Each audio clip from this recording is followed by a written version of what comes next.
বেগম রোকেয়া বিশ্ববিদ্যালয়ের শিক্ষার্থী আবু সাঈদ হত্যা মামলায় আইসিটি ট্রাইব্যুনালে গণশুনানি না করে চার্জশিট দাখিল করার প্রতিবাদে দ্বিতীয় দিনের মতো শিক্ষার্থীদের বিক্ষোভ ও মানববন্ধন কর্মসূচি চলছে। দাবি না মানলে কঠোর কর্মসূচির ঘোষণা দিয়েছে তারা।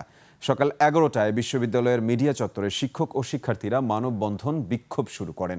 শিক্ষার্থীরা আই ওয়ান্ট জাস্টিস, আন্তর্জাতিক আদালতের একতরফা কর্মকাণ্ড মানি না, মানব না সহ বিভিন্ন স্লোগান দেয়।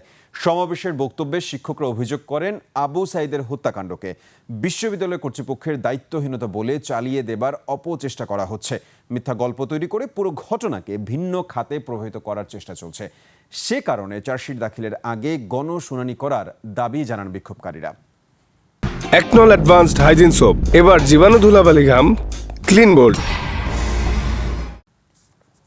তদন্ত কমিটি গঠন করা হয়েছে, কিন্তু তদন্ত কমিটি এই বিশ্ববিদ্যালয়, এই রংপুরের বেগম রোকেয়া বিশ্ববিদ্যালয়ে এসে তাদের তদন্ত করার কথা ছিল, কিন্তু তারা সেই তদন্ত না করেই তারা নিজেরাই নিজেদের মতো একটা কথা বানায় চার্জশিট দিতে। প্রায় 1 বছর হতে চললো সাঈদের যে হত্যা মামলা, সেটার আমরা আসলে সত্যিকার অর্থে ওই অর্থে কোনো অগ্রগতি দেখি নাই। প্রকৃত অপরাধীরা কোনো অবস্থাতেই যেন আড়াল না হয়, কারণ এই বিচার কোনোভাবে প্রশ্নবিদ্ধ হোক, এটা আমরা চাই না।